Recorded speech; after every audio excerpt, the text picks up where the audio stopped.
please join me in welcoming back to our microphone, Karen England.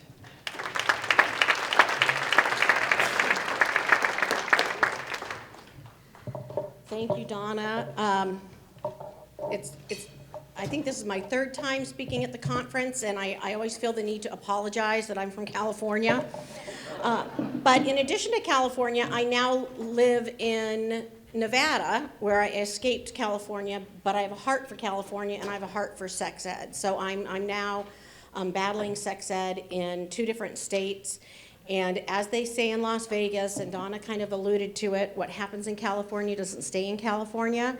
And I can assure you, and I think after my presentation, you will see that this has spread far and wide, and it's not just a California issue. And so I'm hoping that I can motivate you to go back and institute some change. So our talk today, or my presentation, is on comprehensive sex education and what the goal is. And I think you've kind of heard already a little bit of what the goal is, but I'm going to give you some tangible, specific things directly out of the mouths of the people promoting comprehensive sex education. Ooh, that was supposed to be white, my lettering, sorry. So CSE, what is it? I would argue these days all sex education is comprehensive sex education. It has moved way beyond what we were taught in school. It's way beyond puberty and, you need to use deodorant, you're going to get pimples. More often than not, they're not even covering that in puberty education for 5th graders. And I apologize, that's supposed to be white writing. I think the transfer, okay. So comprehensive sex ed has become, and Monica talked about this, more about sexuality, your sexual rights, and the new trend is very much in sexual pleasure. And I'm just going to read some stuff from Planned Parenthood and SECUS. They believe that sexual pleasure is a right, that sexual pleasure should be enjoyed by all people of all ages. I remember sitting at a school board meeting in Reno, Nevada, talking about elementary school curriculum. Now, let me tell you, Nevada, 16 of the 17 counties are conservative. Reno is one that goes back and forth, but Las Vegas is where we want them to go off with California. Those of us that live in Nevada. We want Clark County to leave and go off and join California and leave the rest of us alone. So I'm in Reno, school board meeting, talking about 6th grade curriculum, and one of the committee members that's a medical advisor was very disturbed that we were not talking about the pleasure girls get in 5th and 6th grade with the clitoris or clitoris, because there was a lot of debate over how to say that at that same meeting. That's what they were focusing on, the pleasure. And why aren't we telling girls the pleasure they can have in 5th and 6th grade? They want to make sure that kids aren't limited, and they want to make sure that they can exercise their right without interference. Well, who's the interference? The parents, and I would argue the church. Talking from International Planned Parenthood, they actually say that sex should be enjoyable, safe for sex and pleasure, masturbation, and that they need to address stigma associated with pleasure. It's not sex education. It's how to have sex, how to have it, and be pleasurable. And it's not just happening in California. So many of you who've been around a long time, and Eagle Forum has, know about SECUS. And they finally came out and said what many of us always knew, but this is the key that you need to understand as we go forward. They announced major branding change a couple of months ago. Now, it's something we all were trying to tell people they were doing the last 55 years, and people thought, oh, you're just saying the sky is falling, the sky is falling. Well, it fell. SECUS, here's what they announced proudly in their press release. Today, SECUS, Sex Education for Social Change, formerly known as the Sexuality Information and Education Council of the United States, launched a rebrand. The effort follows a multitude of organization initiatives and sex education is a vehicle for change. That's why I have it up there. Sex education is for social change. That is their goal. That is their intent. They also say, seek us. We believe sex ed can spark the social change we need in response to a variety of pressing issues from sexual violence, reproductive injustice, and LGBTQ discrimination. They're telling us what their goal is. We need to listen to them. They're telling us the whole point of sex education is social change. That's why they just finally came out after 55 years and admitted it. Seek us sex ed for social change. So what does that mean? So I'm going to tell you because they're telling us. SECA says that with sex education, we have a golden opportunity to create a cultural shift. Okay, they're telling us in their own writing, they want to create a cultural shift. We need to believe them that that's what they're doing and that that is the intent and purpose behind sex education. And then it goes on about reproductive injustice, LGBTQ equality, sexual violence, gender equity. And they're changing the language on a lot of this stuff, and I loved hearing Barb, which, by the way, not only is she great, and is it true about Minnesota, Minnesota's so nice, people say, but it really is. She is also an awesome hostess and cook, and her chicken cordon bleu is amazing. So I just had to throw that out there when I knew you were coming. I was like, I need to get that recipe. So in addition to all of her activism, she cooks for activists. So anyway, I loved listening to Barb and using the correct language. We need to call him a him when it's a him. We need to say a boy who thinks he's a girl, not a transgender man or a transgender girl. We need to make sure that we are not letting them get away with the shift in language, because that's how they achieve social change. You can do it respectfully. It's interesting, I am friends with the very first San Francisco transgender cop, and presents as a woman, regrets the sex change, and I have a hard time going back he, she, so I just say the person's name. But it's important that we say a man who thinks he's a girl. You cannot change your gender. They're a boy or they're a girl. So I want to give a quote from, and again, this is one of the curriculums in California that's being used for elementary school, and here's a quote from the teacher. Puberty, the wonder years, doesn't just stick to puberty. The curriculum also includes lessons on topics that I think are necessary, such as bullying, social, emotional components. There's a lot of scripting for really good conversation and prompts for the teachers.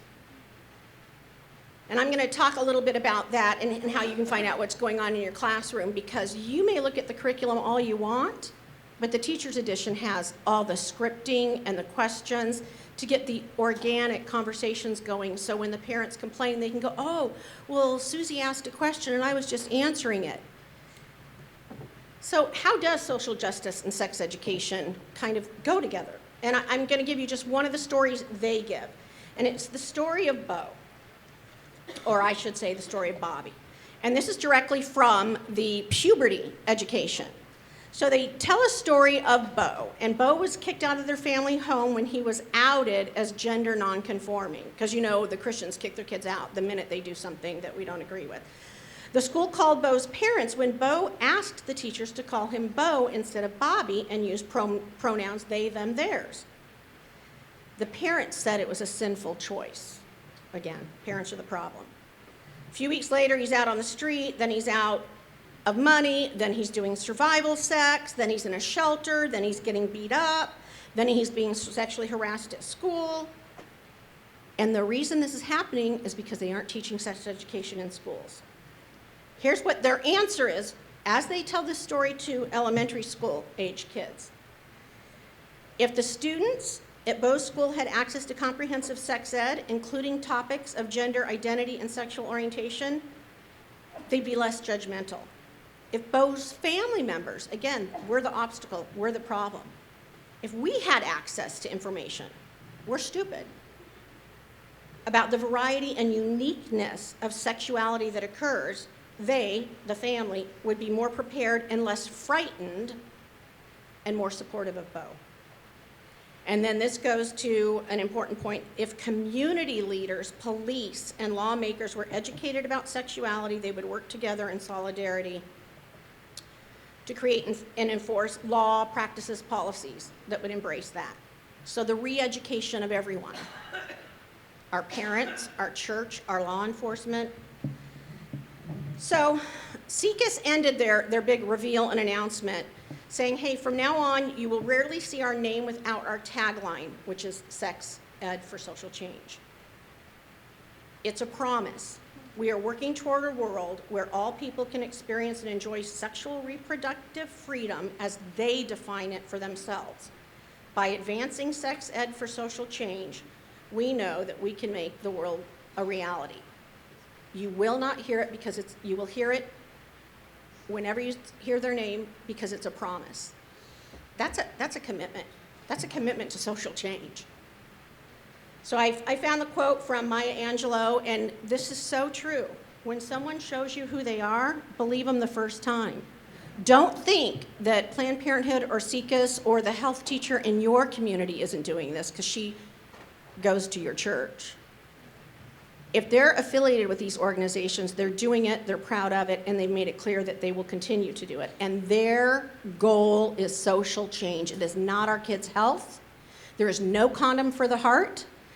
And they are making it clear. They are after our kids, and they're willing to go that direction and right into the schools. So the plan, and it's interesting because Tim Gagelin said, the left, they move fast. They move incredibly fast. And so I'm hoping that if you're on the front end of it, you can get it stopped. But I have a feeling, working in numerous states on sex education, that the stories I'm going to share are going on everywhere. And I want to encourage you to get to the truth because they are fast and they're very organized too. The left is very organized. And they coalition together. We need to coalition together a little bit more and split up some of the work. I look around this room and some of us, Dawn has been here, well, 1,000 years, I heard earlier. But in the fight, we need to bring more people with us, and we need to equip our youth. And we need, again, people have talked about it. I'm not saying anything new about, our pastors. So I ran into, as I do, Donna warned me about language, so I'm not going to say the bad words Monica said, which I usually say all the time, and they roll off my tongue. I'm just going to say, I don't think I said anal sex until like 3 years ago. And I grew up in Boulder, Colorado. So it's like, you just didn't, now it's like, I don't go a day without saying it 2 or 3 times. But I want to talk about something that everyone needs to read, and it's called The Blueprint for Sexual and Reproductive Health, Rights, and Justice. And this was done by a group of 80 organizations, and it's their blueprint. They are organized. This is why they can move so fast. They have their plan already out there. We're behind the 8 ball. So in the executive summary, it talks about a coalition of 80 organizations that have signed on to this blueprint that you need to get. And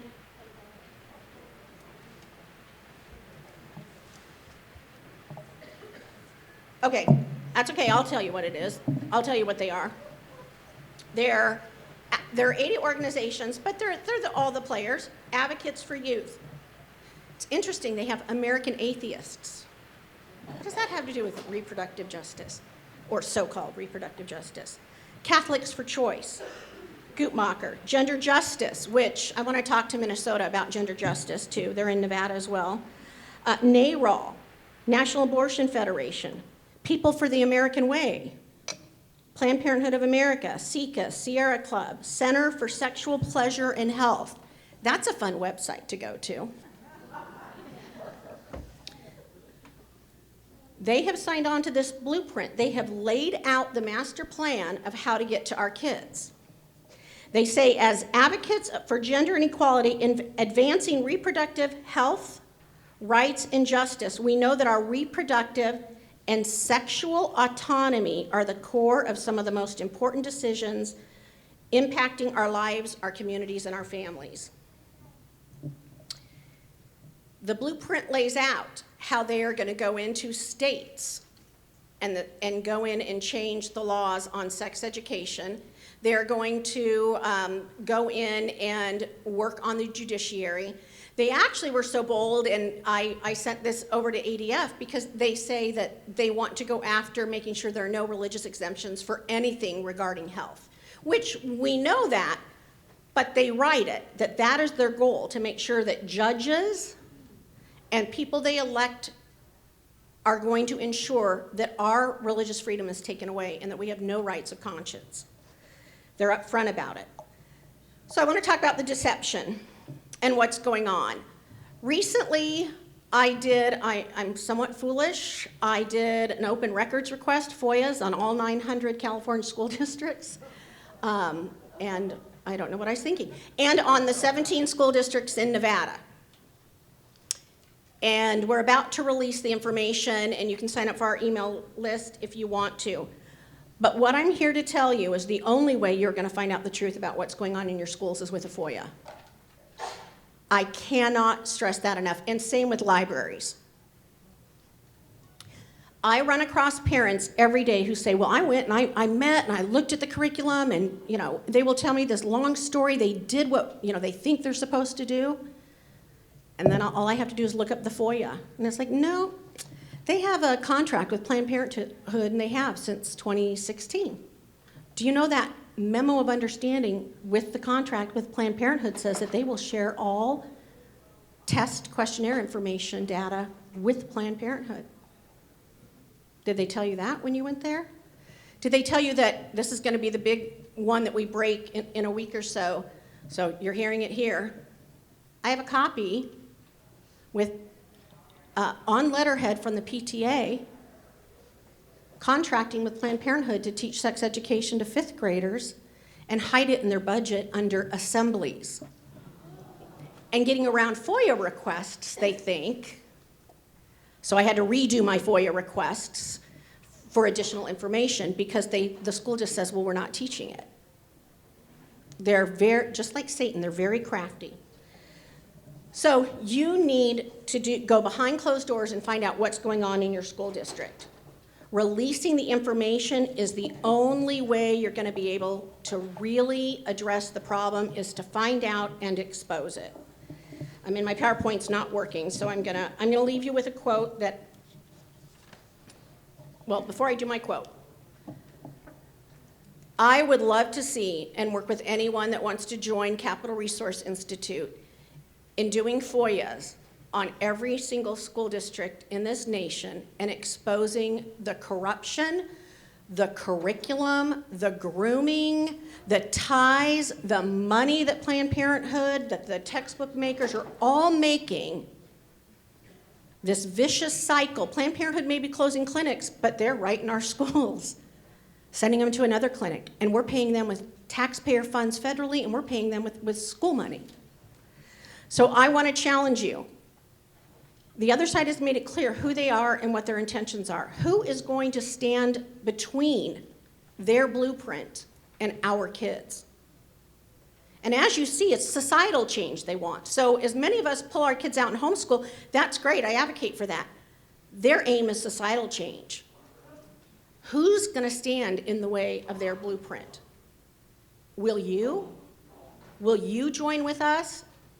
Pray about whether or not this is your calling, because there's a lot you're going to hear this weekend, but I would love to hear from you, and then I'll leave you with my favorite quote. If you've heard me speak before, I always use it, and it's William Wilberforce, and it says, "You can choose to look the other way, but never again can you say that you did not know." Thank you.